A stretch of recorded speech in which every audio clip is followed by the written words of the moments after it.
दोस्तों, जब solar system installation करते हैं तो उसमें डीसी वायर का इस्तेमाल किया जाता है और एसी वायर दोनों का इस्तेमाल किया जाता है। लेकिन लोग ये समझना चाहते हैं कि डीसी वायर और एसी वायर में डिफरेंस क्या है।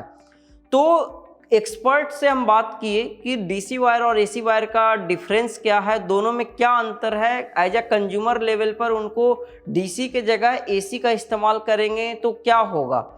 तो वहाँ पर सिंपल आंसर मिला कि डीसी वायर का इस्तेमाल वहाँ करते हैं जहाँ पर खुद से बिजली बनाते हैं, वहाँ पर डीसी वायर का इस्तेमाल किया जाता है। और जहाँ पर खुद से बिजली नहीं बनाते हैं वहाँ पर एसी वायर का इस्तेमाल किया जाता है। आसान भाषा में आप समझ रहे होंगे कि डीसी वायर का इस्तेमाल कहाँ पर करते हैं। चलिए एग्जाम्पल से हम समझते हैं।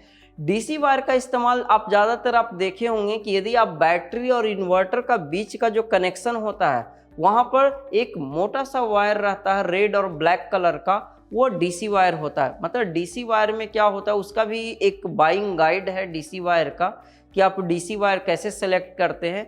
लेकिन आपको एक बेसिक्स फंडामेंटल होता है कि जिस वायर में नंबर ऑफ थिन्स मतलब उसमें रेसे जैसा मल्टीपल रहते हैं वो वायर उतना ही करंट को फ्लो करवाने में इफ़िशिएंट होता है। तो डीसी वायर का इस्तेमाल आप बैटरी इन्वर्टर के बीच में किया जाता है। कोई भी आप इलेक्ट्रॉनिक सर्किट आप खोलते होंगे तो वहाँ पर ज़्यादातर डीसी वायर का इस्तेमाल किया जाता है। तो डीसी वायर का इस्तेमाल काफ़ी इम्पॉर्टेंट होता है। तो वहाँ पर सोलर में कहाँ पर डीसी वायर का इस्तेमाल किया जाता है, तो जब आप solar panel to solar panel connect करते हैं तो वहाँ पर सीरीज कनेक्शन और पैरेलल कनेक्शन करने के लिए डीसी वायर का इस्तेमाल किया जाता है। फर्स्ट यहाँ पर किया जाता है। दूसरा, जब आप सोलर पैनल से फाइनल आउटपुट डीसी डीबी या इन्वर्टर के पास लेके आते हैं वहाँ पर डीसी वायर का इस्तेमाल होता है। फिर तीसरा, डीसी वायर का जब वो डीसी डीबी से लेके डीसी साइड इन्वर्टर में कनेक्ट करते हैं तब डीसी वायर का इस्तेमाल किया जाता है। फिर आपको बैटरी और इन्वर्टर के बीच में जब कनेक्शन करना रहता है तब डीसी वायर का इस्तेमाल करते हैं। जब यर्थिंग, लाइटिंग अरेस्टर और यर्थिंग का कनेक्शन करते हैं तब डीसी वायर का इस्तेमाल करते हैं।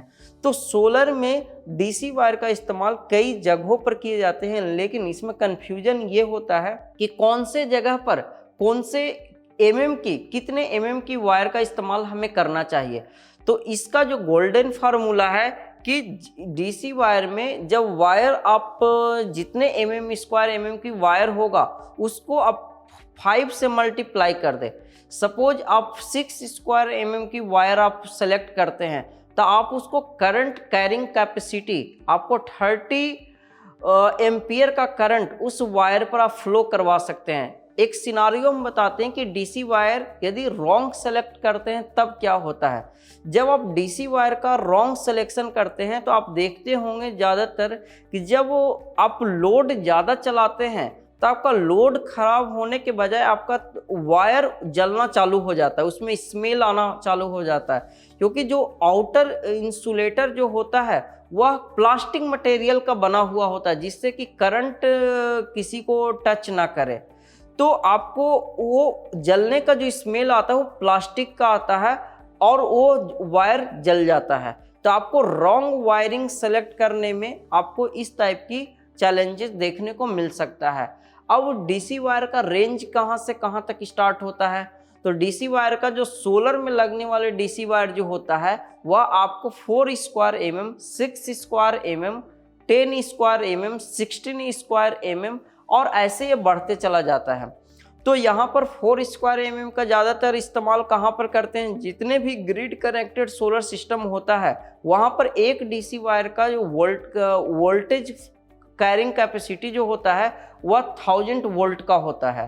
तो आप सोच सकते हैं कि एक सीरीज में कितने हम पैनल कनेक्ट करेंगे। एक पैनल का जो वोल्टेज आता है, जैसे कि 550 वाट का पैनल लेंगे तो 42, 45 या 50, तो ऐसे करके मल्टीप्लाई करेंगे 1000 से या डिवाइड करेंगे तो आपको नंबर ऑफ मॉड्यूल पता चल जाएगा। तो सीरीज में इतना आप से कर सकते हैं। जब आप पैरेलल करते हैं उस पैनल को तो आपको वहाँ पर डीसी वायर की थिकनेस बढ़ा के रखना पड़ता है कि आप 3 किलोवाट लगाते हैं तो आपको 6 स्क्वायर उसके 5 किलोवाट लगाते हैं तो आपको सीरीज कितना कर रहे हैं, पैरेलल कितना कर रहे हैं, उसको टेक्निकल कैलकुलेशन करके डीसी वायर का सिलेक्शन करते हैं। और ज़्यादातर यर्थिंग यदि आप कर रहे हैं तो यर्थिंग में 10 स्क्वायर mm, 16 स्क्वायर mm और जो MNRE का गाइडलाइन है उसके अकॉर्डिंग ही वायरिंग का सिलेक्शन करें। तो यदि आप वायरिंग रिलेटेड कुछ आपको जानना है तो वीडियो के कमेंट सेक्शन में पूछिएगा। ऐसे वायरिंग का ज़्यादा आपको वीडियो देखने को मिलेगा नहीं, बहुत लिमिटेड वीडियो रहता है, लेकिन जो भी जानकारी हमें आएगा उसको आंसर जरूर हम करेंगे। वीडियो अच्छा लगे तो वीडियो को लाइक कर दें। मिलते हैं अगले वीडियो में। Thank you so much.